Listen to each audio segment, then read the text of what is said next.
mas eu desejo que a graça, a paz e muita saúde da parte de Deus esteja com todos vocês, com a família de vocês, com todos nós, que muita esperança possa encher nossos corações mesmo nesses tempos estranhos que a gente está vivendo, né? As batalhas continuam, mas em Cristo a gente é mais que vencedor, é isso que a palavra nos diz. Há 2 semanas a gente começou a série que a gente está fazendo agora, e o nome dessa série é Respiração da Alma. O propósito é fortalecer e em algumas pessoas iniciar a experiência prática de intimidade com Deus através da oração. Os salmos, eles são a nossa bússola nessa jornada, uma espécie de direcionamento que a gente está tendo a partir desse livro. E nós temos também um guia de oração através dos salmos, para nos auxiliar a orar, enquanto a gente lê e aprende através das orações que estão registradas na Bíblia. Se você por acaso não tem esse guia, você pode baixar na bio do nosso Instagram, está lá disponível o PDF. E é muito simples o funcionamento dele. A sugestão é que a gente leia um salmo de manhã e um salmo à noite, no horário que for mais confortável para vocês. E através de ler aquele salmo, que na grande maioria vai girar em menos de 1 minutinho para ler, você depois parar com calma e meditar em relação às 5 perguntas que vem naquele guia, que vão ajudar a gente a extrair um pouco melhor a mensagem que está contida naquelas orações que foram cantadas e que estão registradas na Bíblia, né?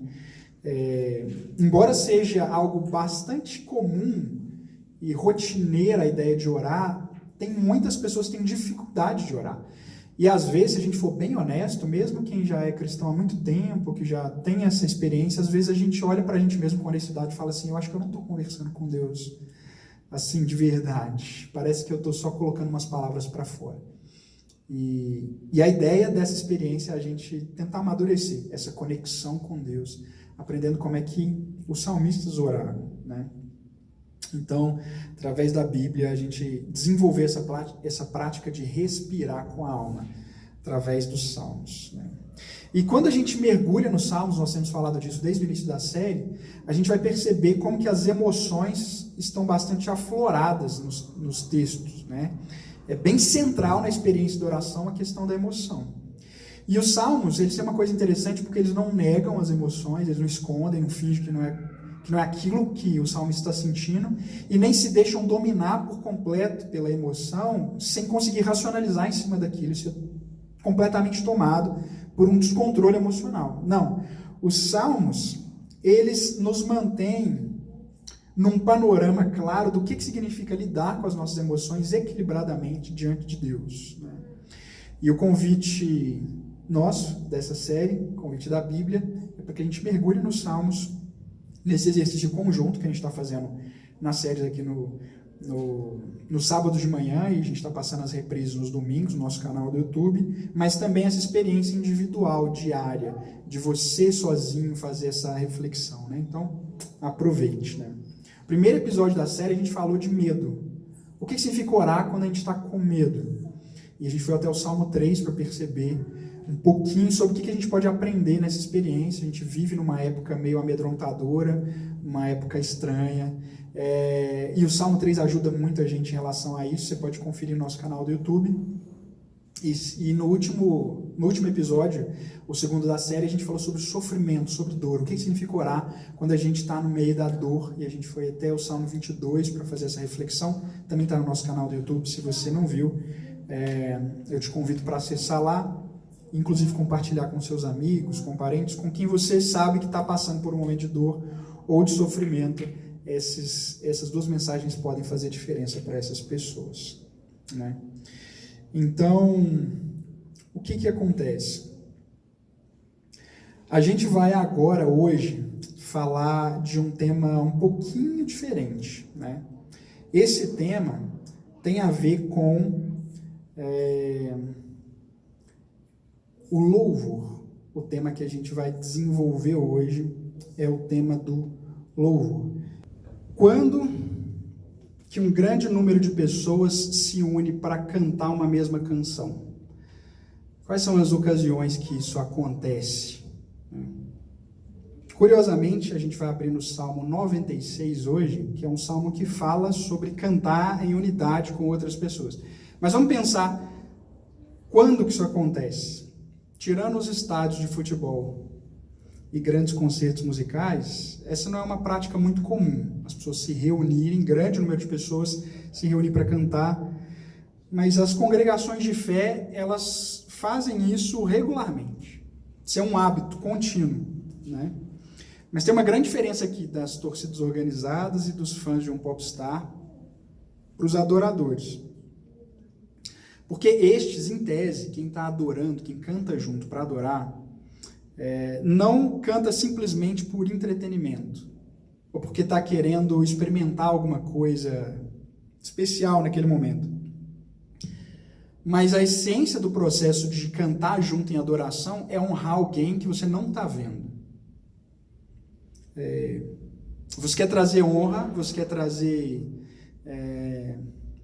louvor e exaltação para alguém, um ser que você não enxerga. Então, entoar melodias ao Senhor, em louvor ao Senhor, além de obediência, é um ensino e é uma prática regular das Escrituras, do texto bíblico. E também é um ato de fé. É um ato de fé. Por que a gente canta como igreja? É comum pessoas novas na experiência cristã estranharem, inclusive, essa prática. Tem muita gente que se sente desconfortável. Talvez para você possa ser estranho isso, mas há pessoas que entram, vêm as pessoas cantando e elas não se sentem confortáveis. É uma coisa esquisita, né? Não gostam, algumas não gostam. É possível até pessoas passarem muito tempo na igreja sem ver sentido nessa experiência de cantar para Deus, né? Qual que é a importância disso na vida do cristão, né? Existem vários salmos que nos ajudam com essas questões, que nos conclamam, que fazem um chamado para que a gente cante junto, e o Salmo 96 é um deles. Ele tem 4 movimentos básicos e a gente vai, ou 4 sessões, vamos dizer assim, vou colocar em movimento para colocar no contexto da música, e a gente vai ver cada um desses 4 movimentos que tem aqui nessa canção, que é um convite a cantar. Salmo 96, vamos ler os 3 primeiros versos aqui, para a gente começar essa análise. Então, Salmo 96, versos 1 a 3, diz assim: Cantai ao Senhor um cântico novo. Cantai ao Senhor todas as terras, cantai ao Senhor, bendizei o seu nome, proclamai a sua salvação dia após dia, anunciai entre as nações a sua glória, entre todos os povos as suas maravilhas. Então, o texto abre com alguns chamados, se você reparou bem. Somos convidados a cantar, ele repete isso 3 vezes, somos chamados a proclamar e anunciar. Vamos começar pelo primeiro chamado triplo aí, que é cantar. Cante ao Senhor um cântico novo. Embora não seja uma expressão que aparece o tempo todo na Bíblia, ela aparece poucas vezes, essa ideia de cantar um cântico novo, relacionada na Bíblia, aparece sempre conectada a uma nova experiência com Deus. Cantar uma nova canção é uma resposta de alguém que viveu uma coisa nova, algo inédito com o eterno. Então, essa canção conta a novidade. Essa é a ideia. Vocês lembram qual que é a primeira canção das Escrituras? Primeira vez que aparece uma música na Bíblia?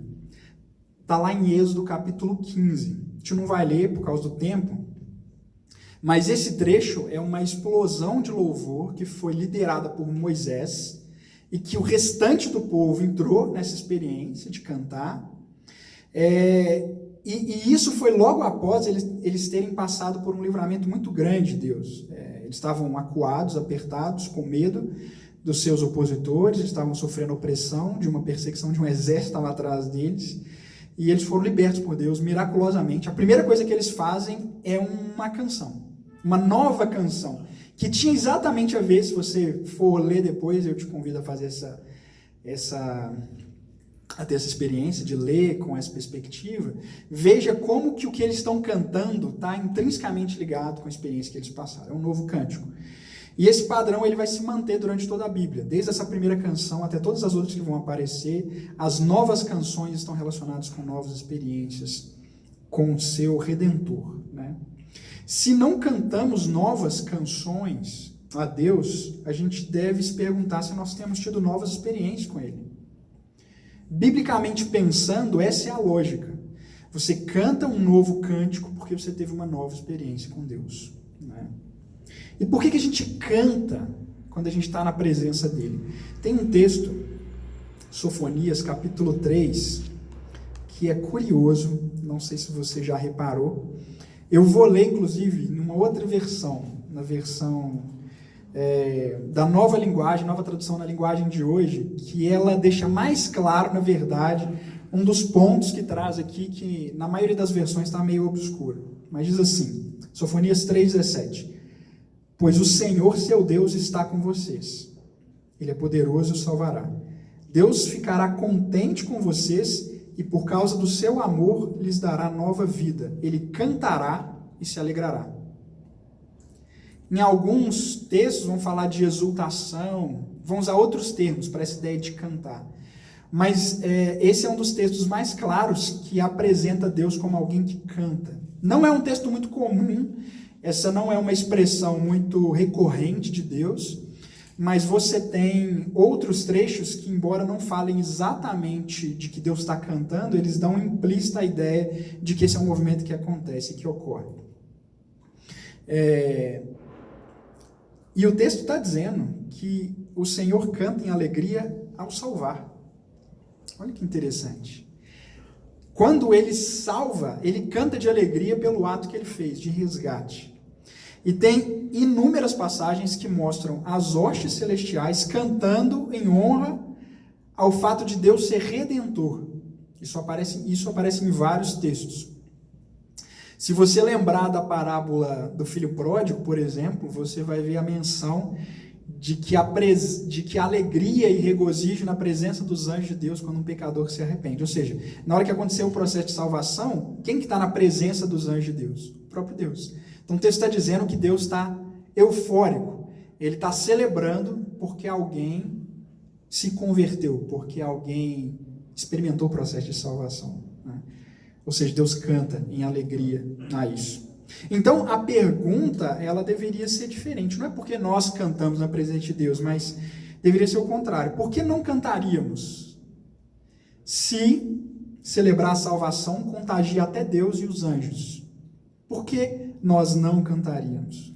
Cantarmos juntos uma nova canção, tanto nos reporta para uma experiência que tivemos previamente com Deus, quanto nos abre para um novo momento com Ele, enquanto eu canto. E até após eu me silenciar. Então o louvor reúne lembrança, reúne instante e reúne futuro. Todas as terras são convocadas a cantar ao Senhor e bendizer o seu santo nome por renovadas experiências que a gente tem com Ele. Essa é a introdução desse primeiro movimento aqui, né? Mas depois dessa tripla convocação para cantarmos ao Senhor, o Salmo faz outros dois chamados, verso 2 e 3, que é proclamai e anunciai. E esses dois chamados, eles decorrem do primeiro chamado, ou seja, cantar ao Senhor é uma espécie de proclamação e de anúncio. Do quê? Da sua salvação e da sua glória, é o que o texto diz. E algo que nós somos chamados a fazer dia após dia. Agora, olha que interessante. O termo hebraico para anunciar é safar, que significa contar, registrar, implica em cantar para cada pessoa do planeta sobre a glória e as maravilhas de Deus. Agora, o termo para proclamar é ainda mais impactante. O termo é expresso no hebraico como passar, bassar, e ele significa trazer boas notícias. Bassar é o correspondente no Novo Testamento, no grego, ao verbo euangelizo, que a gente usa no português como evangelizar, ou de onde vêm as palavras evangelho, e todas as derivadas daí. Ou seja, proclamar aqui nesse salmo é a mesma coisa de evangelizar, ou de contar boas novas, que é literalmente o significado de evangelizar ou evangelho. É um termo que, infelizmente, no português deturpou-se o significado de várias coisas, por causa de várias coisas, mas o significado de evangelho é boas novas. Então, inclusive a gente tem uma série exatamente sobre boas notícias, você pode acessar nosso canal do YouTube também. Mas o ponto é, cantar como proclamação vai além de expressar o que eu sinto, para demonstrar que eu creio. Olha como é que isso é sério. Cantar em louvor a Deus não é simplesmente uma experiência de empolgação. Eu estou feliz, eu estou alegre, eu estou empolgado, então eu vou cantar. Não. A ideia de proclamação traz para o louvor que o que você está fazendo é contar as boas novas através do cântico. É isso que o Salmo 96 nos ensina. Extrapola a revelação de um sentimento em prol de expor uma verdade. Sentir-se empolgado ou não louvar a Deus está longe de ser o mais importante. Você sentir empolgado para louvar ou não sentir empolgado para louvar não é determinante para você cantar, segundo o Salmo, né? Porque cantar a Deus é uma proclamação de fé. É um anúncio de boas novas. Não está fundamentado em sensações, mas numa verdade. E essa é a premissa que nos prepara para o próximo movimento, que a gente vai ler a partir do verso 4. Tudo bem, que verdade é essa? Que proclamação que é essa? Quais são essas boas novas? Ele vai começar a descrever isso melhor a partir do verso 4. Então diz assim, Salmo 96, do verso 4 em diante. Porque grande é o Senhor e muito digno de ser louvado, temível mais do que todos os deuses, porque todos os deuses dos povos não passam de ídolos. O Senhor, porém, fez os céus, glória e majestade estão diante dele. Força e formosura no seu santuário. Qual que é o conteúdo aqui? Que vocês reparam? O conteúdo a ser anunciado, a ser proclamado, é a glória do Eterno. Segundo o Salmo 96, a mensagem essencial do louvor é proclamar que o Senhor é incomparável e, portanto, digno de toda adoração. Deus merece ser adorado. As boas novas não são primariamente a respeito de algo que Deus pode te oferecer, mas de quem Ele é. Isso é muito importante, porque normalmente, ou comumente, ou facilmente, a gente conecta a ideia de falar das boas novas de Deus como Deus tem um plano para você. Deus vai fazer algo diferente na sua vida, como se tivesse centralizado em algo que Deus pudesse te dar. Tipo uma espécie de dispensa celestial de bênçãos que estão reservadas para você quando você acredita nessas notícias. E o que o texto está dizendo é que não, essencialmente as boas novas estão relacionadas com a pessoa de Deus, e não com uma dádiva que Ele pode dar. Ou seja, Ele recebê-lo é uma notícia melhor do que receber o que Ele pode dar fora dele. Pensa nisso. No Antigo Testamento, o próprio Deus se identifica como Yahweh, ou o grande eu sou, redentor do seu povo. No Novo Testamento, Jesus atribui essa expressão para Ele mesmo. Jesus diz que Ele é o eu sou encarnado, habitando com os homens. As nossas canções, elas deveriam, ou devem, ou precisam harmonizar o que a gente sente com o que é verdade a respeito desse Deus específico que a gente adora. Então, equilíbrio entre razão e emoção, entre verdade e sensações, é uma das mais belas expressões que o Evangelho na qual o Evangelho pode ser manifestado, especialmente através de cânticos. E é isso que está sendo dito. O conteúdo dessa expressão cantada é um equilíbrio entre o que eu sinto e o que eu sei a respeito desse Deus. E esse é o fundamento da canção. Compreender e proclamar claramente um contraste entre Cristo e outros deuses, supostos deuses contemporâneos ou antigos, é imperioso para a igreja e necessita ser expresso de modo respeitoso e autêntico. Por quê? Porque o anúncio do Evangelho, quer seja ele falado, quer seja ele cantado, ele é sempre um convite e nunca uma imposição. Em tempos agressivos como esses que nós estamos vivendo, é sempre importante lembrar disso. O anúncio do Evangelho, ele tem o intuito de instigar, nunca de coagir. A ideia de apresentar o Senhor Deus como as boas novas é abrir uma possibilidade para que alguém que ainda não tem como seu Senhor e Salvador possa aceitá-lo. E não forçar ou empurrar a goela abaixo as pessoas, como se elas tivessem que entender isso à força. Por isso, louvar é pregar. Essa não é uma atribuição exclusiva de quem vem abrir as escrituras daqui da frente, quem vai falar a mensagem. Quando você louva, quando você abre a boca para cantar a Deus, você não está experimentando simplesmente um momento de cantar sobre o que o Criador representa para você, mas significa pregar também sobre essa realidade para as pessoas que estão ao redor. Para quem te ouve. Enquanto você canta, enquanto você louva, você expressa para você, mas você declara para quem está ouvindo, quem tem acesso a essa mensagem. Inclusive, é por isso que o louvor deve ser primordialmente cristocêntrico, centrado em falar de Deus, menos das nossas ações, das nossas experiências.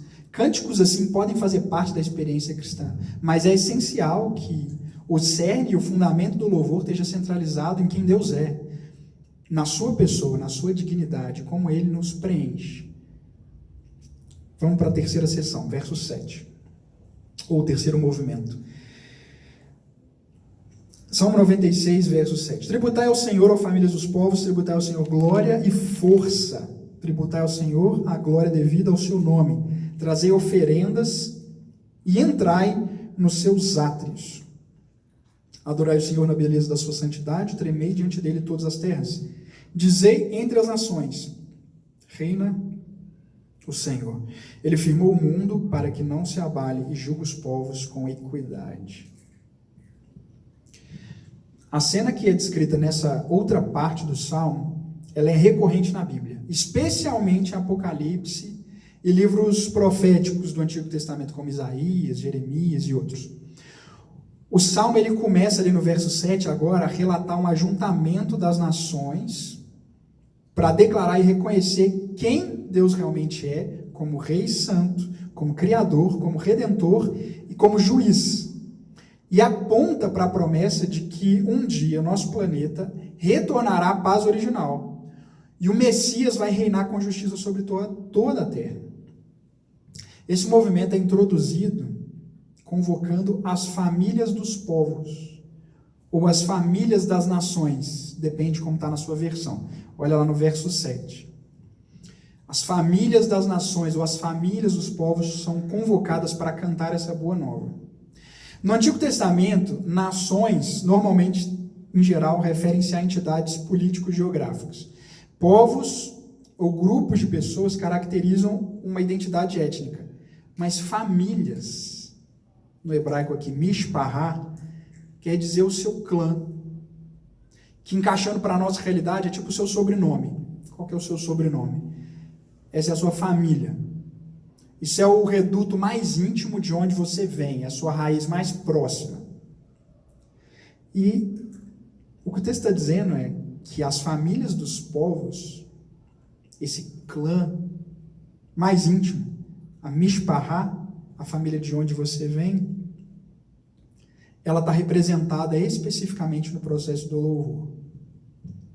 Por que isso é importante? Porque embora seja uma reunião massiva, tem um monte de gente, de várias nações, de vários povos, cada família está sendo literalmente representada. Ela está sendo nomeada. Cada família dos povos é convocada a participar disso. A ênfase, embora seja global da unidade, ela é na diversidade das famílias. As mais diferentes famílias vão se reunir para juntas entoar essas verdades a respeito de quem as criou todas, embora elas sejam distintas, diferentes. Elas vão reconhecer um mesmo rei. Cada família, a partir do seu contexto, da sua experiência, se junta às outras para tributar glória a Yahweh, ao Senhor, a Deus, a Jesus, para cantar um novo cântico sobre ele. Quais são as nossas histórias? Cada um de nós chegou aqui com uma história, cada um teve uma semana, cada um teve um ano de 2020 diferente. E cada um provavelmente vai ter peculiaridades no seu 2021. Já está tendo. Às vezes as alegrias e os sofrimentos de nós estamos aqui, de quem está acompanhando pela internet, são muito diferentes, muito distintos. Alguns podem estar bem agora, e alguns podem estar bem machucados agora. Alguns cresceram num ambiente saudável, estável, e outros talvez num contexto de abuso, de instabilidade. O que faz todos nós, com diferentes culturas, histórias, passados, contextos, nos reunirmos? De acordo com o Salmo, nós estamos proclamando e exaltando o nosso Senhor Jesus. De fato, quando a gente se une em louvor, a gente coloca em segundo plano a nossa própria história. A gente deixa ela de lado momentaneamente. Para quê? Para do lado de nossos irmãos e irmãs, focarmos na história do Cristo que nos criou, nos redimiu e que em breve há de voltar em glória. A história de Cristo é tão grande e afeta todos nós que ela abarca e ela sustenta a história de cada um de nós individualmente. Por isso ela suplanta, por isso ela compreende, por isso ela até nos conecta, embora a gente tenha tantas histórias diferentes. A escritora norte-americana Ellen White, ela fala sobre o potencial do louvor conjunto, massivo entre nós, como uma pregação do Evangelho. Olha só que interessante a citação dela. Poucos meios há mais eficazes para fixar as suas palavras, as palavras de Deus, na memória do que repeti-las em cânticos. É um dos meios mais eficazes para impressionar o coração com as verdades espirituais. As tentações perdem o seu poder, a vida assume nova significação e novo propósito. Ânimo e alegria se comunicam às almas. Está no livro Educação 167, página 167. Noutra ocasião, quando ela fala sobre o Cântico de Moisés, que a gente mencionou agora há pouco, em Êxodo 15, ela afirma que proclamar o livramento de Deus em forma de música foi uma atitude sábia dele, porque ela gravou na mente de todos essas verdades, inclusive dos mais novos, e isso se configurou como uma espécie de sermão contínuo, essa é a expressão que ela usa. É uma espécie de sermão contínuo toda vez que aquelas pessoas cantavam aquilo, porque lembrava elas daquelas verdades. Livro Evangelismo, página 497. Um misto de gente, lembrem-se disso, não eram só hebreus, tinha um misto de gente ali na saída do Egito, unido em louvor, entoou sobre quem Deus é e como Ele salva. Então, repare, a proclamação das boas novas em canção ela é tão impactante que as nossas diferenças, elas não são capazes de nos desintegrar como um corpo. No louvor, quando a gente se junta para cantar a Deus, isso se manifesta de uma forma única. Quando você louva, você manifesta também unidade. Você manifesta que você está junto com quem está do seu lado cantando ou tocando. Quando você se junta à congregação para entoar cânticos a Deus, você manifesta que todas as diferenças possíveis entre o seu próximo e você, elas são insignificantes face à unidade que o Espírito Santo traz. É um antídoto contra o narcisismo e o individualismo contemporâneos. Daí a importância do louvor congregacional até acima das músicas especiais, que fazem parte, que a gente usa muitas vezes. Mas cantar todo mundo junto tem um poder muito mais intenso do que simplesmente assistir alguém cantar. Se você reparar, quando as pessoas se juntam para cantar, até incluindo ambientes mais seculares, como a gente disse, estádios, teatros, elas se harmonizam num ato de adoração. Repare. O objeto do culto é que pode variar. Pode ser um popstar, pode ser um time de futebol, pode ser uma estrela do esporte, enfim. Mas elas estão harmonizadas num ato de adoração, de admiração e de exaltação de alguém ou de alguma coisa. Isso acontece porque a música, ela é uma linguagem universal, ela conecta as pessoas, trazendo uma espécie de atmosfera familiar. As pessoas se sentem como se elas estivessem todas na mesma casa, como se elas estivessem em unidade, de fato. Um bom exemplo para essa ideia de unidade, que quebra de barreiras que a música pode trazer, é vista nas experiências do grupo israelense Kol Ulam. Não sei se vocês já viram. Eles se identificam como uma iniciativa sociomusical estabelecida com o objetivo de reunir pessoas de todas as esferas da vida por meio da criação de música conjunta. Em cada evento, eles convidam participantes que não se conhecem, ensinam uma nova versão de uma música que normalmente é bem conhecida popularmente, e eles executam imediatamente depois de ensiná-los. Normalmente eles fazem 3 melodias diferentes, e depois harmonizam e canta todo mundo junto. Um dos vídeos de maior visualização que eles têm no YouTube foi gravado em Haifa, que é a terceira maior cidade do norte de Israel, com uma população mista de árabes e de judeus. Em 2018, foi quando eles fizeram o evento, eles convidaram 3.000 pessoas que não se conheciam para cantar a música One Day, do Matsiarro, que é um artista judeu-americano, em 3 línguas diferentes. Então as pessoas cantaram em árabe, em inglês e em hebraico. Depois de 1 hora de ensaio, mais ou menos, você pode assistir a emocionante apresentação que, segundo eles, tinha o foco de celebrar a coexistência pacífica entre os povos, numa região que normalmente é cheia de conflitos.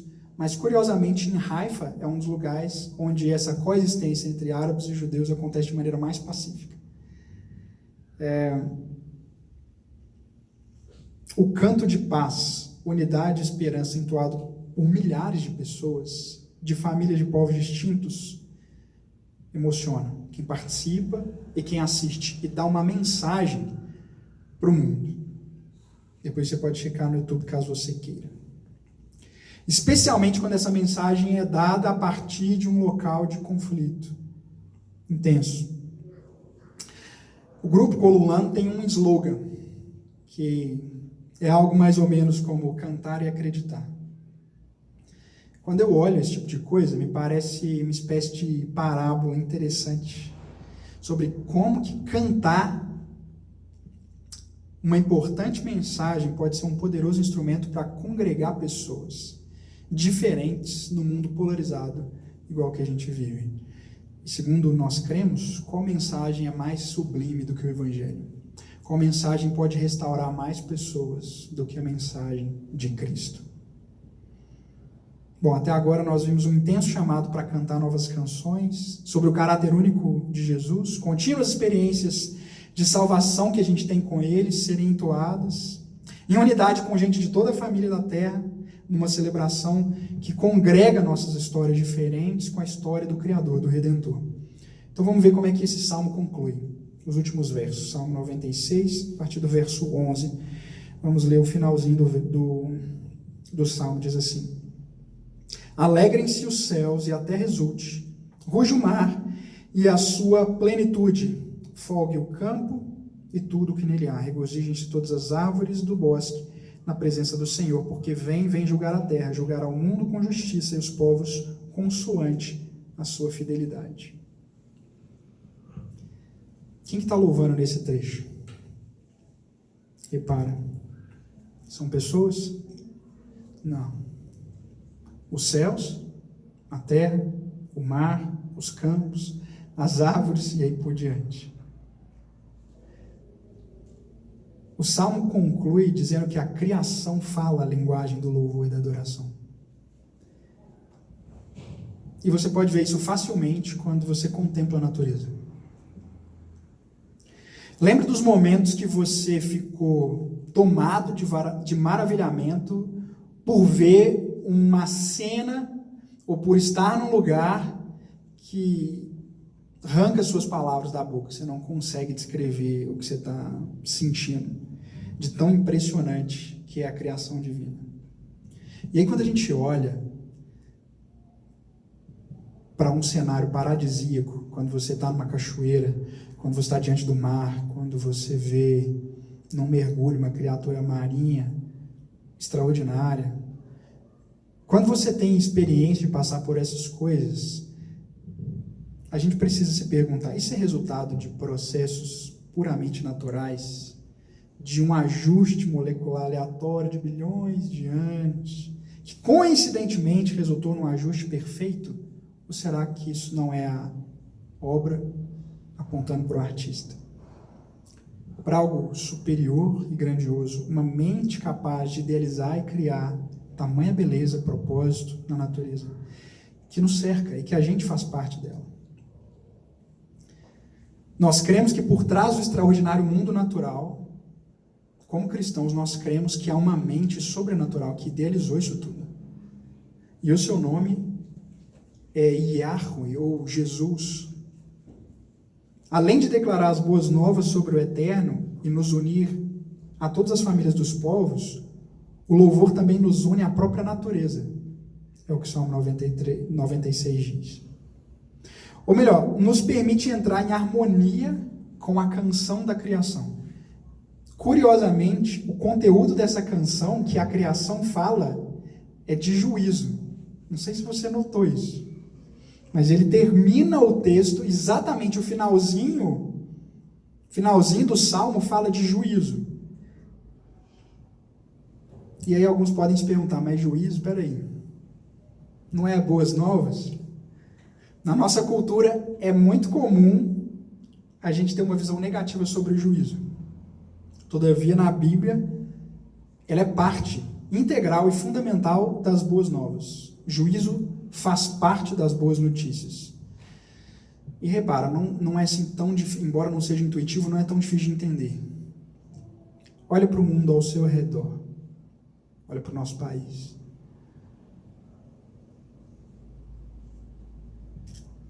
Nós vivemos num mundo justo, num mundo equilibrado, num mundo de relações corretas.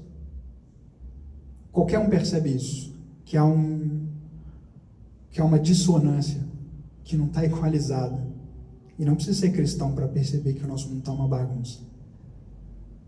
Então, saber que é um juiz justo, que há de julgar com equidade esse mundo, é tremendamente esperançoso.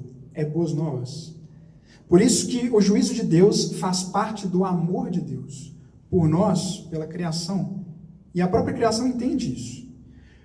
Desde a entrada do pecado, em Gênesis 3, a criação sofre e aguarda a sua redenção. Inclusive, a gente vê isso em Romanos capítulo 8. Nós somos uma comunidade adventista do sétimo dia que canta e anseia por esse momento de justiça. Nós celebramos a primeira e aguardamos ansiosamente a segunda vinda de Jesus. Pois é aí que a plenitude da misericórdia e da justiça vão ocorrer. O clímax da expressão do amor de Deus. Olhe com honestidade para o mundo e você vai cada vez mais desejar que um momento de justiça seja estabelecido na nossa terra. A questão é, a própria criação é dita na Bíblia que anseia por isso. E nós ansiamos pela redenção tanto quanto a criação. O convite do Salmo 96 é: não se cale, exulte. Segundo Jesus, se nós não abrirmos a boca, ele disse, as pedras clamarão. A própria criação vai cantar, e já está cantando. O Salmo 96, especialmente nesse trecho final, é um exemplo dessa realidade. A criação canta em louvor ao Eterno com sua própria existência. Então, concluindo de maneira bem objetiva, direta, louve. Esse é o convite de conclusão dessa mensagem. Louve não pelo que você sente, mas porque Deus é digno. Os sentimentos, eles podem e devem estar expressos no processo de louvor, mas eles não podem ser a base, o fundamento, o alicerce do porquê nós cantamos. O convite do Salmo 96 é para que a gente não perca a oportunidade que as famílias das nações e até as rochas tomam para si, com a sua própria existência. A criação canta através do que ela é. E o objetivo é a gente fazer o mesmo. E a gente vai concluir agora, não exatamente com uma oração, mas a gente vai concluir com uma canção que a gente aprendeu hoje. E ao cantar, ao ouvir você mesmo, quem está ao seu redor, que essa mensagem possa te lembrar dessas verdades. Deus é digno de ser louvado, e o louvor ultrapassa e muito a esfera do sentimento, mas ela expressa o que a gente crê a respeito de Deus e nos torna um nele. Que Deus nos abençoe e erga a nossa voz e mobilize a nossa voz cada vez mais. Amém.